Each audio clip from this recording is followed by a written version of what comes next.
Oke, iya. Lukas 9 ayat 57 sampai ayat 62. Mari kita baca bersama-sama.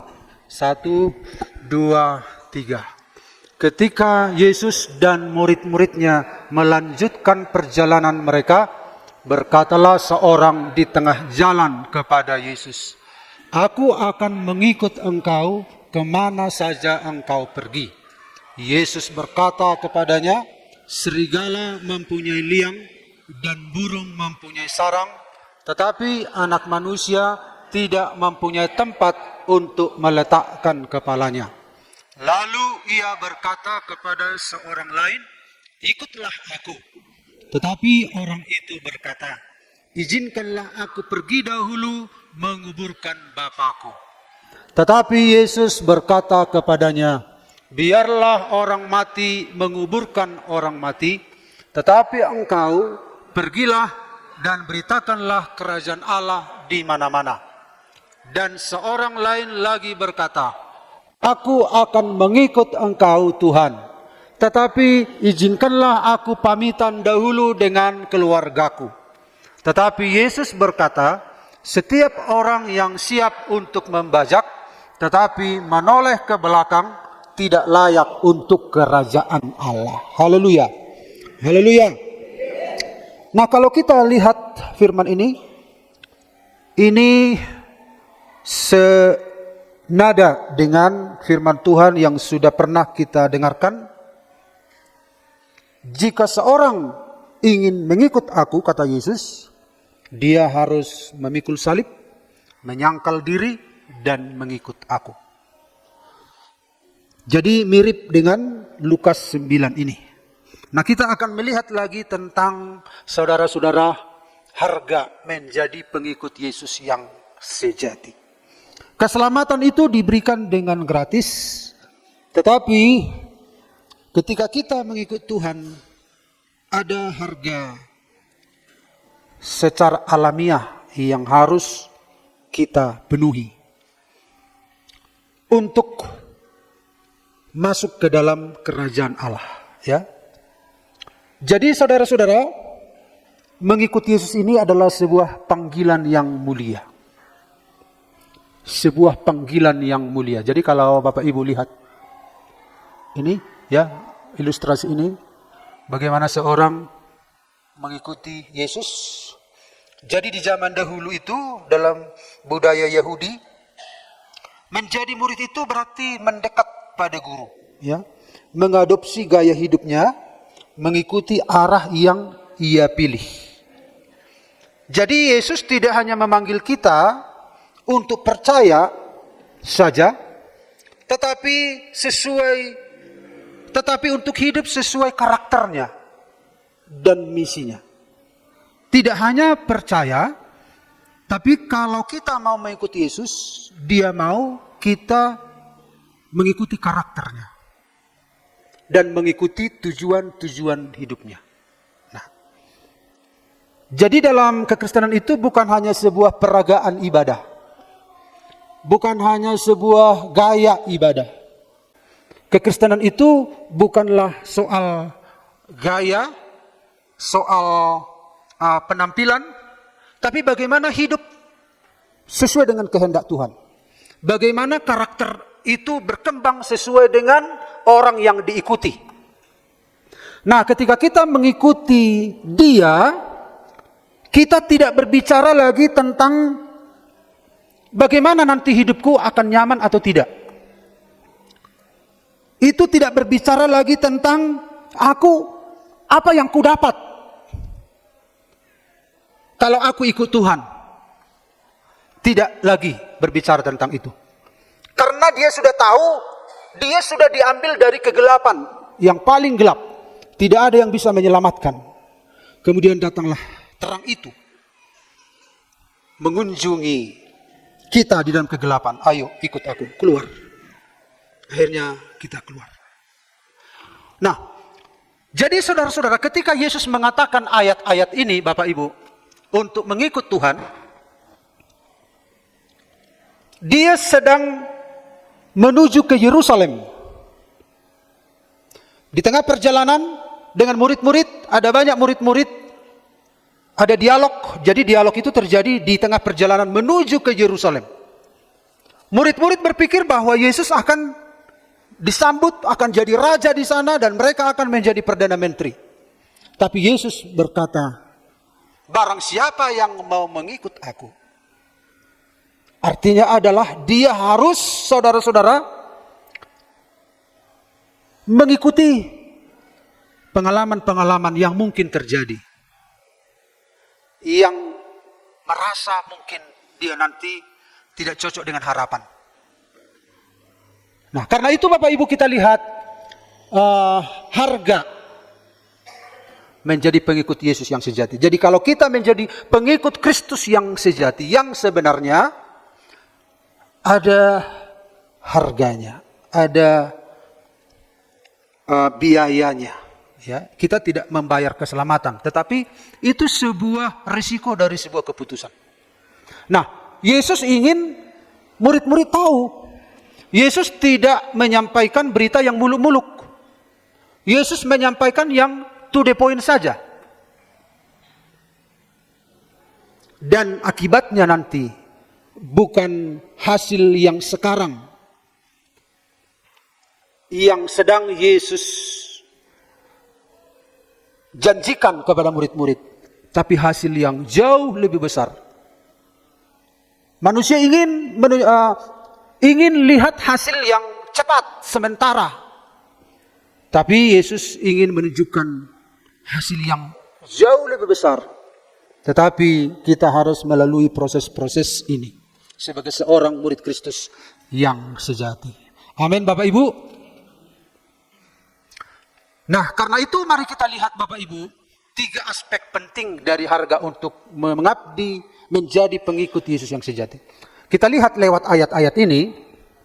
Yang pertama kita lihat, ketika Yesus dan murid-muridnya melanjutkan perjalanan mereka. Jadi dalam kisah ini ada dialog dengan 3 calon pengikut. Ya, 3 calon pengikut. Jadi Yesus dengan murid-murid. Nah, di tengah perjalanan ada 3 calon pengikut yang sedang menawarkan diri untuk ikut dia. Mungkin ketiga orang ini berpikir, wah hebat kalilah murid-murid itu, enak lah ya. Padahal mereka tidak sadar bahwa murid-murid ini ditempa begitu rupa. Jadi pengikut yang ingin jadi pengikut dari jauh melihat hasilnya yang akan datang. Wah hebat kali. Tapi murid-murid ini sudah diproses. Walaupun sudah diproses tetap saja belum lulus. Nah, 3 orang ini kita akan lihat nanti. Apa pesan Tuhan kepada yang 3 orang ini? Pesan Tuhan ini juga akan berlaku bagi kita semua. Bagaimana menjadi pengikut Kristus yang sebenarnya. Ketika Yesus dan murid-muridnya melanjutkan perjalanan mereka, berkatalah seorang di tengah jalan kepada Yesus, aku akan mengikut engkau kemana saja engkau pergi. Jadi permintaan calon pengikut ini adalah sangat baik. Memang untuk mengikut Kristus, mengikut dia kemana saja dia pergi. Tetapi Yesus langsung, saudara-saudara, menyatakan dengan terus terang. Yesus berkata kepadanya, kemana saja aku pergi. Nah, karena yang pertama ini merasa bahwa Yesus itu kan bisa mengadakan mujizat. Bisa menyembuhkan, bisa membuat 5 roti 2 ikan dimakan 5.000 orang. Bisa melakukan hal-hal yang ajaib, bisa membangkitkan orang mati. Jadi calon pengikut ini hanya melihat dari sisi itu. Tetapi Yesus langsung terus terang berkata demikian. Yesus berkata kepadanya, serigala mempunyai liang dan burung mempunyai sarang, tetapi anak manusia tidak mempunyai tempat untuk meletakkan kepalanya. Jadi engkau berpikir akan berbagi kemuliaan dengan aku. Tetapi aku mengatakan kepadamu, aku tidak punya apa-apa di dunia ini. Artinya calon pengikut yang pertama harus punya kesadaran, harus punya kesiapan. Jadi untuk menjadi pengikut Kristus yang sejati, membutuhkan kesiapan tanpa menuntut kenyamanan. Ini kan gak nyaman. Loh, jadi pengikut yang pertama, jadi mukjizatmu itu untuk apa? Kehebatanmu itu untuk apa? Bukankah itu untuk kemana kau pergi akan disambut, akan disiapkan hotel berbintang 5, lalu engkau akan dipuji, sedikit banyak kan kami pengikut-pengikut kan akan mendapat kehormatan, mendapatkan dampak dari penerimaan Yesus itu. Ternyata Yesus sedang mengajarkan, jangan harapkan. Ada masa. Jadi ketika kita mengikut Tuhan, muncul ketidaknyamanan. Apalagi kita hidup dalam kebenaran. Orang yang hidup dalam kebenaran, dia akan menghadapi ketidaknyamanan di tengah-tengah dunia ini. Jadi kenapa orang tidak hidup dalam kebenaran? Supaya nyaman.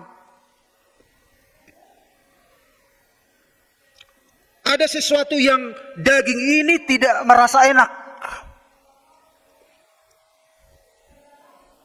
Jadi saudara-saudara, ketika Yesus dan murid-muridnya melanjutkan perjalanan mereka, berkatalah seorang di tengah jalan kepada Yesus, aku akan mengikut engkau kemana saja engkau pergi. Kata mengikut di sini artinya melekat, berjalan di belakang, mengikuti arah yang dipimpin orang di depan.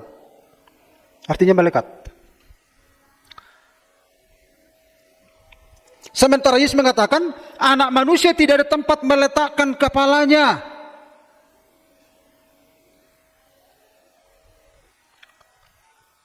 Jadi saudara-saudara, pengiringan orang Kristen hari-hari ini, karena mereka ingin mencari kenyamanan, karena kenyamanan itu memang enak, itu yang kita usahakan. Kita kan kerjakan supaya nyaman, kita makan supaya nyaman, kita olahraga supaya nyaman. Tapi konteksnya di sini, orang yang hidup dalam kebenaran itu, kuasa kegelapan itu enggak diam. Dan saudara tidak akan nyaman. Bahkan anak-anak Tuhan juga yang ada dalam posisi-posisi, ya risikonya enggak nyaman. Tapi supaya nyaman apa? Ikut arus dunia, ikut arus. Tapi akibatnya apa? Dia akan hanyut bersama dengan dunia ini. Jadi ketika saudara hidup dalam kebenaran, saudara harus siap. Banyak anak Tuhan gak siap. Tuhan begini yang ikut engkau Tuhan.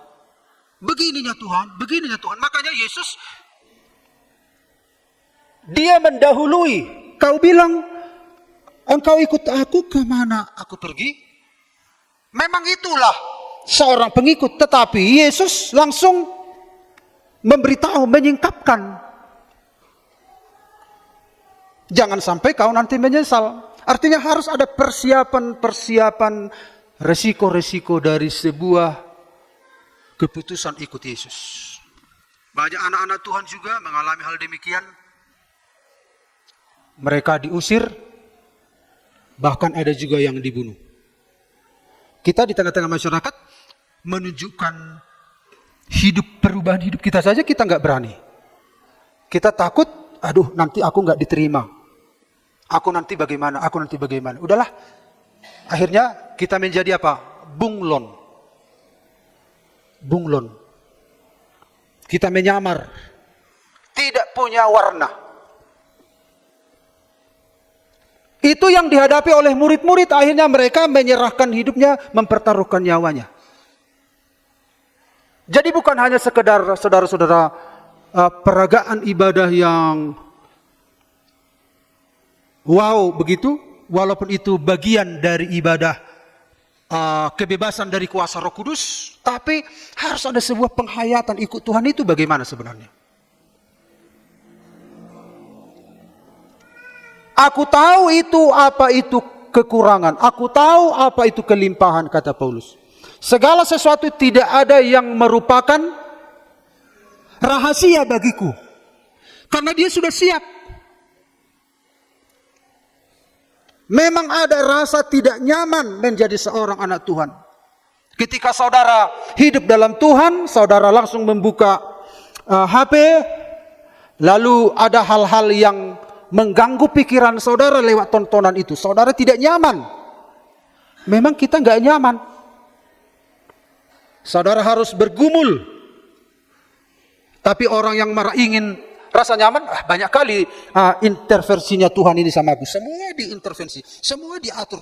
Mana kebebasanku, begitu. Itu bukan pengikut Kristus yang sejati.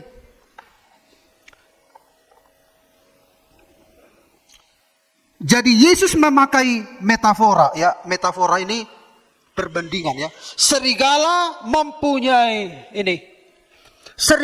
mempunyai tempat liang. Burung di udara mempunyai sarang. Berarti mereka nyaman. Tetapi anak manusia yang kepadanya engkau akan ikut tidak punya tempat untuk meletakkan kepalanya. Artinya seorang anak Tuhan harus punya kesiapan dalam segala keadaan. Dalam segala keadaan. Kadang kita diberkati, kadang juga berkat tak kunjung datang. Kadang kita sehat, kadang kita sakit. Hal-hal yang negatif tidak kita harapkan. Tapi selama kita ada di dunia itu terjadi. Tapi itu tidak mengganggu keputusan kita ikut Tuhan. Karena memang kita sudah siap. Itulah resiko alamiah mengikuti seseorang, yaitu Yesus Kristus.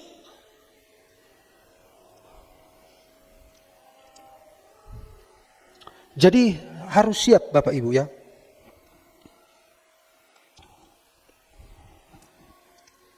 Mungkin juga doa kita tak kunjung didengar.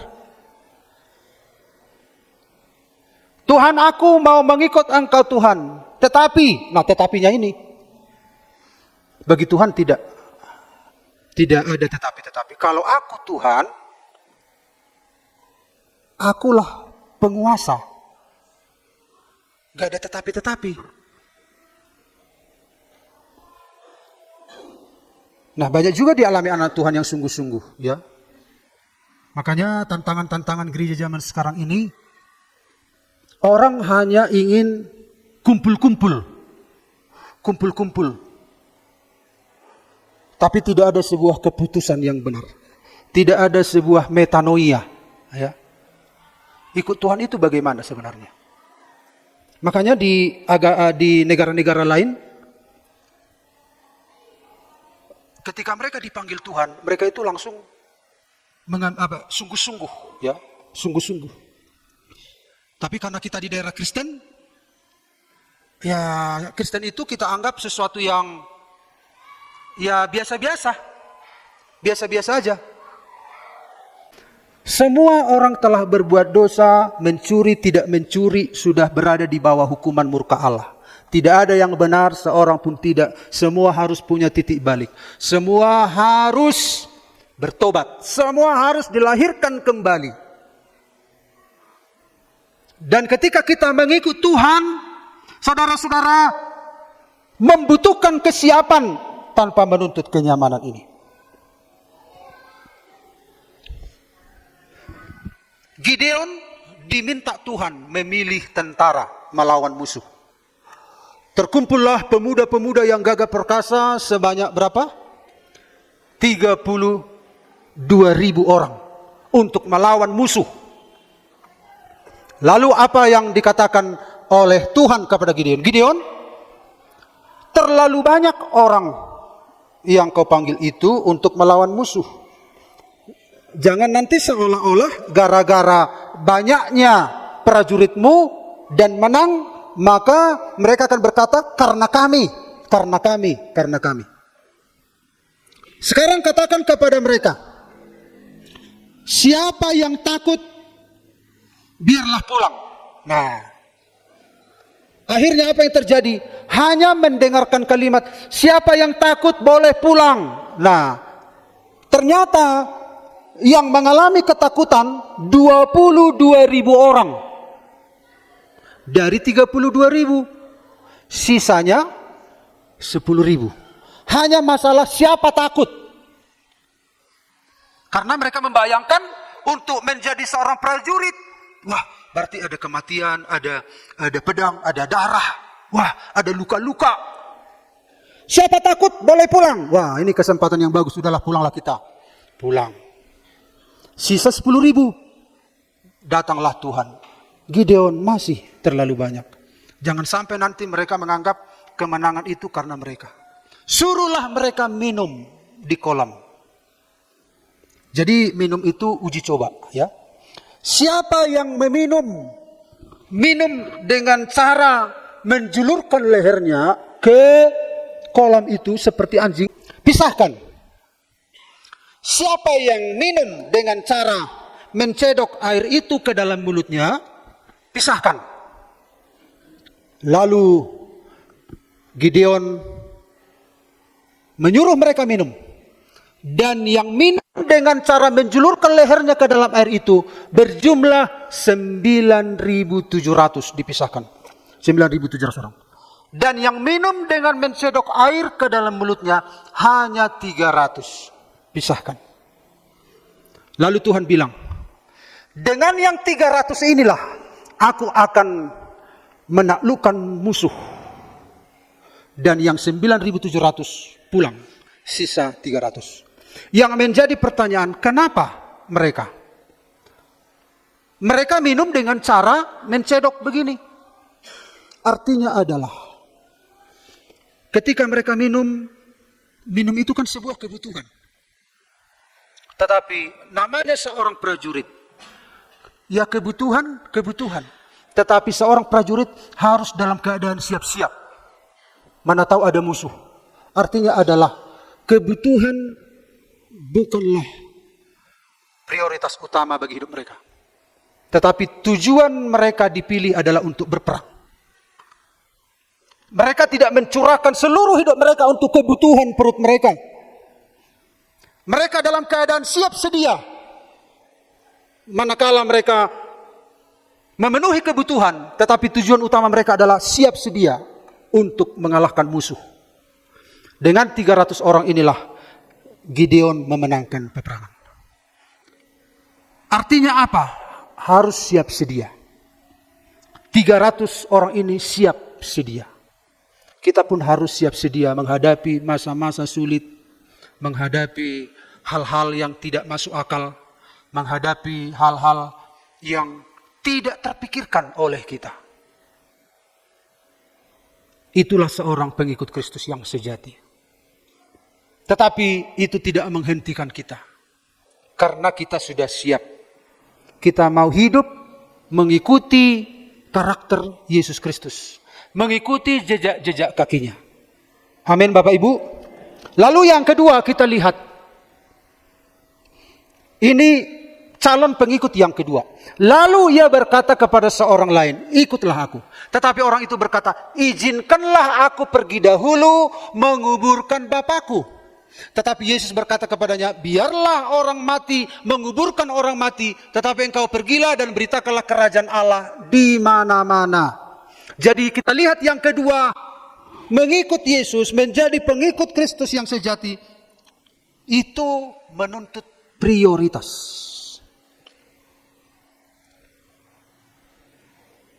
Menuntut prioritas. Nah ini kalau kita baca sepintas, seolah-olah Yesus ini tidak punya tata krama, tidak punya etika.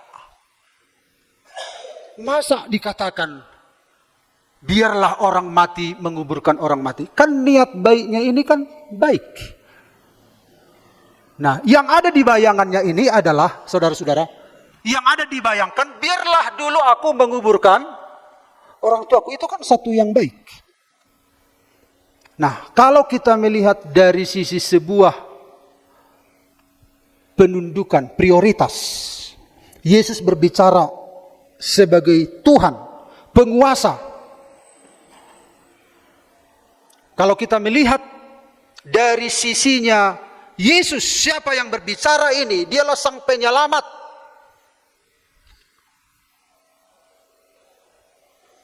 Artinya Yesus yang membuat orang ini hidup kembali. Kalau bukan Yesus, dia nggak ada apa-apa. Artinya karena Yesuslah yang membuat orang ini berarti. Sebelum Yesus datang, orang ini nggak berarti. Hidup atau mati nggak ada gunanya. Tapi ketika Yesus datang membuat orang ini berarti Yesuslah yang pegang keputusan bagi hidupnya. Jadi menuntut prioritas, ya. Izinkanlah aku pergi dahulu. Jadi kalau kita lihat Matius 6 ayat 33, carilah dahulu kerajaan Allah. Kata dahulu ini adalah proton, ya. Lawan katanya eskaton, akhir. Dahulu. Dahulu itu artinya yang prioritas, yang pertama, urutan pertama. Izinkan dulu aku menguburkan ayahku. Jadi saudara-saudara, ini adalah sebuah kewajiban seseorang untuk menghormati ayahnya. Tetapi karena ini adalah bahasa, tata bahasa, gaya bahasa, ya, ungkapan. Dalam bahasa Indonesia itu kan ada ungkapan-ungkapan, ada ungkapan metafora. Kalau metafora tadi perbandingan, yaitu tentang serigala mempunyai liang, burung dudara mempunyai sarang, tetapi anak manusia, nah itu perbandingan. Nah kalau ini menurut gaya bahasa ini, izinkan dulu aku menguburkan orang tuaku, dan Yesus berkata, biarlah orang mati menguburkan orang mati. Ini adalah ungkapan, Bapak Ibu, ya. Jadi untuk memahami Alkitab itu harus kita mengerti peribahasa yang dipakai, ya. Ada metafora, ada personifikasi. Misalnya personifikasi itu, dan gunung-gunung pun bersorak-sorai memuji Dia. Nah itu kan personifikasi, ya. Menganggap gunung-gunung itu sebagai orang, ya, memuji Tuhan. Misalnya juga personifikasi ada yang bisa kasih contoh? Ada juga gaya bahasa hiperbola. Hiperbola itu apa? Jika tanganmu menyesatkan engkau, penggallah. Nah itu hiperbola. Jadi jangan dimaknai dengan literal, arti yang tertulis. Jadi lantas, tanganku berdosa. Alkitab mengatakan penggallah, lalu Bapak Ibu penggal. Padahal itu gaya bahasa hiperbola. Nah, jadi ketika Yesus mengatakan, biarlah orang mati menguburkan orang mati, itu adalah ungkapan idiom, ya. Idiom itu tidak boleh ditafsirkan secara literal. Yesus tidak kejam, ya. Tapi di balik pernyataan orang ini, menurut budaya, jadi ketika orang ini, aku ikut engkau, tapi pemuda ini berkata, kemudian biarlah aku izinkan aku dulu menguburkan orang tuanya. Orang tuanya belum mati di situ, tetapi biarlah sampai mati dulu. Artinya nggak tahu berapa lama lagi. Tunggu matilah ya, baru aku ikut kau, begitu. Kita taruhlah umur orang tuanya itu 60 tahun. Berarti kalau 80 tahun dia mati, berarti 30 tahun lagi, 20 tahun lagi. Nah kalau sudah selesai 20 tahun, apakah bisa dijamin akan ikut Tuhan? Belum tentu. Makanya Yesus bilang, biar orang mati menguburkan orang mati. Artinya, kalau orang tuamu itu juga belum percaya kepadaku, biarlah orang-orang yang tidak percaya juga yang mengurus orang yang tidak percaya. Tetapi engkau, ikutlah aku. Artinya untuk mengikut Kristus, tidak boleh dihambat oleh seorang pun. Karena penguasa, yaitu Tuhan Yesus Kristus. Kan apa arti penguasa? Apa arti Tuhan? Tuhan itu apa artinya? Kepadanya kita mengabdi, kepadanya kita turut, Dialah penguasa hidup kita, kepadanya kita taat. Jadi untuk mengikut Tuhan gak boleh ditunda. Tidak ada seorang pun yang bisa menghalangi. anak muda ini, saudara-saudara, itu prosesnya masih lama. Artinya, sabarlah ya Tuhan. Jadi Yesus itu diminta sabar. Sabarlah Tuhan ya, sampai ini orang tuaku ini nggak tahu berapa lama lagi mati, lalu nanti kalau sudah dibawa ke kuburan baru aku ikut engkau. Jadi Yesus diminta sabar. Jadi saudara-saudara butuh prioritas. Ada banyak orang kan, nanti kalau aku sudah diberkati, aku akan ikut engkau. Wah, kalau ini kan ada, izinkan aku pergi dahulu, ya. Tetapi orang itu berkata, ada tetapinya. Jadi kita ini kan kalau ikut Tuhan itu ada tetapi-tetapinya. Kalau-kalaunya. Tuhan, aku ikut engkau ya kalau ada seorang anak seumur masih kecil, dia diajar di sekolah minggu dia langsung connect. Ya, ternyata harus ikut Tuhan ya, gitu. Lalu, tapi setelah dia bertumbuh remaja, wah Tuhan nanti dulu, aku mau masih menikmati masa remaja ini. Nanti kalau aku sudah dewasa, aku sudah menikah, lalu ikut engkau. Nah. Lalu setelah dia dewasa, dia menikah, mana janjimu? Aduh Tuhan, enak ini ya, kami mau menikmati keluarga ini dulu. Nanti kalau aku sudah tua, baru aku ikut engkau. Tapi setelah tua, suara itu kedengaran lagi. Ya Tuhan, gimanalah sudah terlambat katanya. Jadi bagi Yesus untuk ikut Tuhan itu tidak boleh dinomor duakan, ya, prioritas. Bagaimana dengan prioritas dalam kehidupan kita, Bapak Ibu?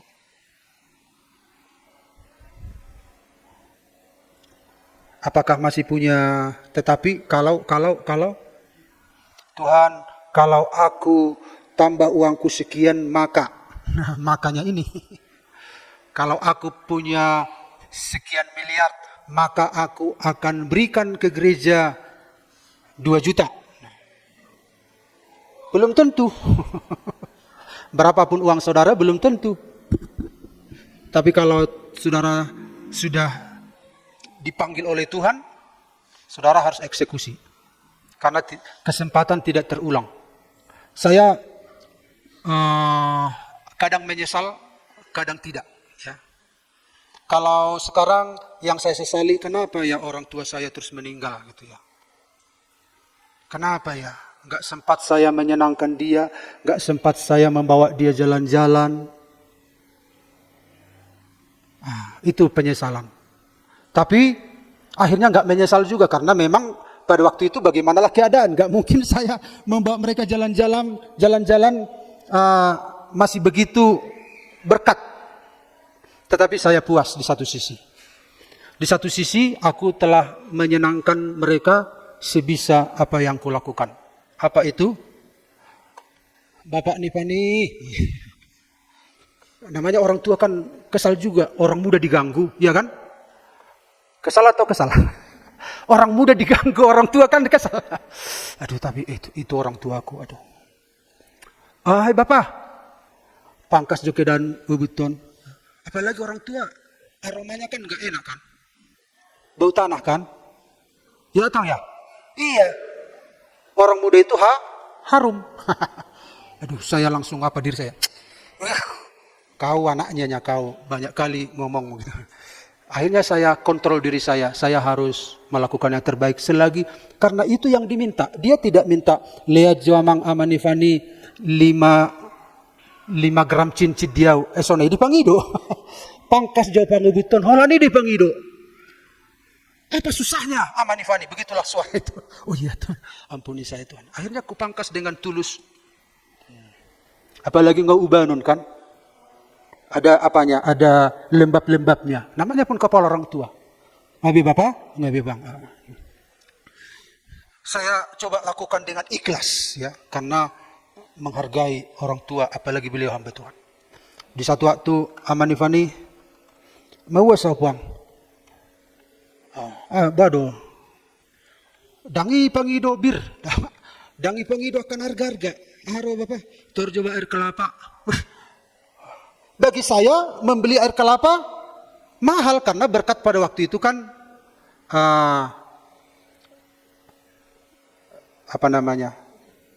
susah gitu ya. Tapi bagi saya itu mahal. Terjepang air kelapa muda. Oh, itu Bapak. Susahkan. Jadi dalam kesusahan saya menolongnya, ya, bukan dalam saat kelimpahan saya. Jadi andai kata saya tunggu-tunggu menyenangkan dia pada tunggu ada dulu ya Bapak rumah, tunggu ada dulu mobil ya, tunggu ada dulu ini ya, tunggu selesai dulu kuliah ini ya. Kalau tunggu, kalau ini, maka aku akan berikan engkau air kelapa muda, maka aku akan tolong engkau. Enggak. Apa yang bisa kulakukan? Wah, akhirnya, sama Bapak minum mak, hidor good. Berarti ternyata bagi orang tua yang sederhana itu kenikmatan sama dia. Kalau dibanding sekarang saya ingat, saya ingin membawa dia jalan-jalan, saya ingin membawa dia nginap di hotel, saya ingin membawa dia ke Jawa, saya ingin membawa dia naik pesawat, mereka berdua. Tapi tidak bisa. Tetapi hanya ada satu kepuasan saya sudah melakukan yang bisa kulakukan di saat-saat dibutuhkan. Itu yang menghibur saya. Dan ketika beliau meninggal, kesedihan saya hanyalah kesedihan perpisahan. Bukan karena kesedihan menyesal tidak sempat berbuat apa-apa, tidak. Karena berpisah dan berengok ku BHP gitu. Kalau kita punya alasan, 1001 macam alasan, apalagi kepada Tuhan. Kalau aku akan setia ke gereja Tuhan kalau uang kontrakanku sudah dapat. Belum tentu kalau sudah dapat, belum tentu setia. Tuhan, aku akan setia ikut engkau kalau aku sudah punya sepeda motor, Tuhan. Biar lancar sekali ke gereja, enggak terlambat. Belum tentu. Justru ketika jalan kakinya Bapak Ibu enggak terlambat. Tuhan, aku akan setia ke gereja kalau aku sudah punya ini. Belum tentu. Tuhan, kalau aku sudah sehat, aku akan rajin ke gereja. Belum tentu. Justru ketika sakit saudara rajin ke gereja. Tuhan, tolong saya. Tapi ketika sehat, belum tentu. Jadi Tuhan tidak peduli dengan alasan-alasan. Karena dia Tuhan. Lagi pula Tuhan tidak menuntut standar-standar yang tinggi-tinggi. Dia menuntut hati kita. Dia menuntut komitmen kita. Dia menuntut prioritas kehidupan kita. Nah, bagaimana dengan prioritas dalam hidup kita? Kita harus mulai belajar. Nah, dikatakan di sini, saudara-saudara, di dalam ayat ini, jadi Yesus tidak menolak kewajiban keluarga, tapi ia menegaskan bahwa kerajaan Allah harus menjadi prioritas tertinggi. Tidak menolak. Jadi kita berkata nanti. Tapi Yesus sekarang. Lalu yang berikut kita lihat Bapak Ibu. Dan seseorang lain lagi berkata, aku akan mengikut engkau Tuhan. Tetapi, ini ada tetapi. Semua ini punya tetapi semua, punya alasan semua. Izinkanlah aku pamitan dahulu dengan keluargaku. Tetapi Yesus berkata, setiap orang yang siap untuk membajak, tetapi menoleh ke belakang, tidak layak untuk masuk kerajaan Allah. Jadi meminta komitmen. Kalau kamu mau ikut aku, kau harus punya komitmen. Komitmen, tidak melihat ke belakang. Bapak Ibu tahu istri Lot, dia dipanggil oleh Tuhan, mereka sekeluarga. Tuhan sudah bilang, jangan lihat ke belakang. Yang di belakang itu adalah, saudara-saudara, nostalgia kita. Nostalgia masa lalu. Yesus bilang, jangan lihat ke belakang, maju terus. Karena Sodom Gomora akan dihukum. Tapi istri Lot, ada satu, ingatlah akan istri Lot. Ada 4 kata. Salah satu ayat terpendek dalam Alkitab adalah itu. Ingatlah akan istri Lot. 4 kata saja. Ada apa dengan istri Lot? Melihat ke belakang. Yesus berkata, kalau engkau mengikut aku, kau harus punya komitmen. Jangan melihat ke belakang. Aku telah menebusmu dari masa lalumu. Tidak ada yang bisa menguntungkan kau di sana. Sekarang engkau harus mengarahkan diri ke sana. Engkau harus menghabiskan semua waktu, tenaga, pikiranmu ke sana. Di sisa-sisa waktu yang masih ada. Sudah banyak tersita waktumu di dalam masa lalumu yang membuat kamu binasa. Tetapi aku mengambil kamu dari sana. Di sisa waktu yang masih ada, fokuskan ke sana. Kau harus punya komitmen. Nah, kalau kita lihat ini Bapak Ibu, dia minta pamit. Izinkan aku pamit dulu. Ini pamitan ini bukan sekedar budaya, tapi adanya sebuah keterikatan. Keterikatan artinya dia masih punya keterikatan.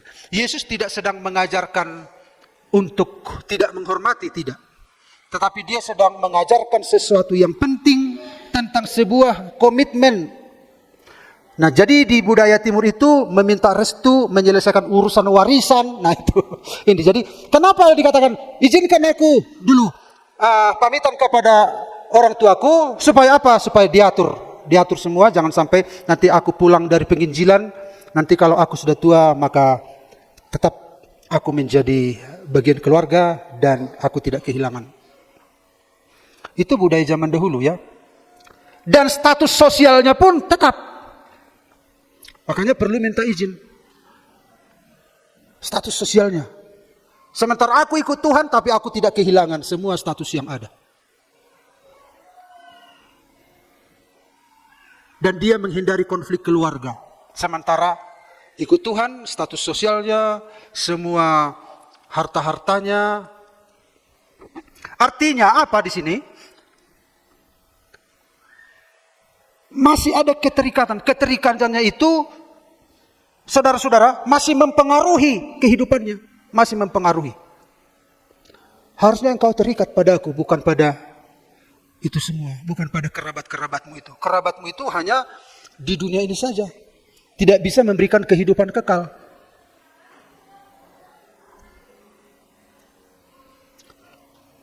Setiap orang dikatakan di sini, tetapi Yesus berkata, setiap orang yang siap untuk membajak, tetapi menoleh ke belakang, tidak layak untuk kerajaan Allah. Itu akan mengganggu alur dari pekerjaan.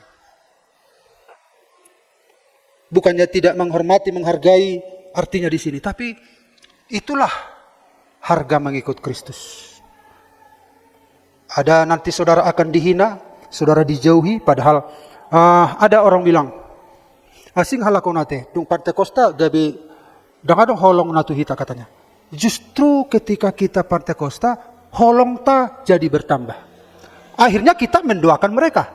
Dulu sebelum kita ikut Tuhan, mana pernah kita doakan. Justru ketika kita ikut Tuhan, akhirnya Yesus berkata, kita harus mendoakan. Akhirnya kita doakan. Justru masih makin sayang kita sama mereka. Makin mengasihi mereka, makin peduli sebenarnya. Tapi menurut penilaian mereka, yang mereka harapkan apa? Kita tampil sesuai dengan keinginan mereka. Itu tidak cocok di hati Tuhan. Tidak layak bagi kerajaan Allah. Kasih kita justru makin bertambah sama mereka. Doa kita makin bertambah pada mereka. Walaupun satu waktu kita tidak bisa lagi sejalan seirama dengan keinginan mereka. Tapi hati kita mengasihi mereka. Supaya mereka diselamatkan. Minta komitmen, ya. Ada komitmen. Bagaimana komitmen Bapak Ibu Saudara sekalian ketika kita mengikut Tuhan? Kita kadang Tuhan, aku mau melayani kalau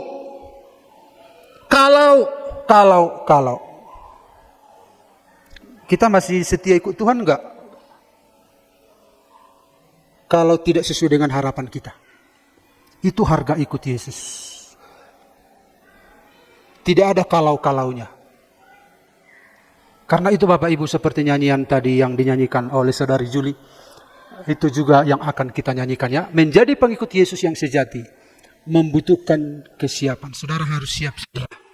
Baik atau tidak baik waktunya. Dalam diberkati maupun tidak diberkati. Dalam sehat maupun sakit. Segala sesuatu aku cakap menanggung segala sesuatu, kata Rasul Paulus. Menuntut prioritas. Bagaimana prioritas kita? Meminta komitmen. Banyak anak Tuhan gak punya komitmen hari-hari ini. Gak ada komitmen. Amin. Dibutuhkan komitmen. Komitmen dalam gereja, komitmen dalam rumah tangga, komitmen dalam persahabatan, terlebih komitmen di dalam Tuhan. Pemain musik silahkan datang ke depan.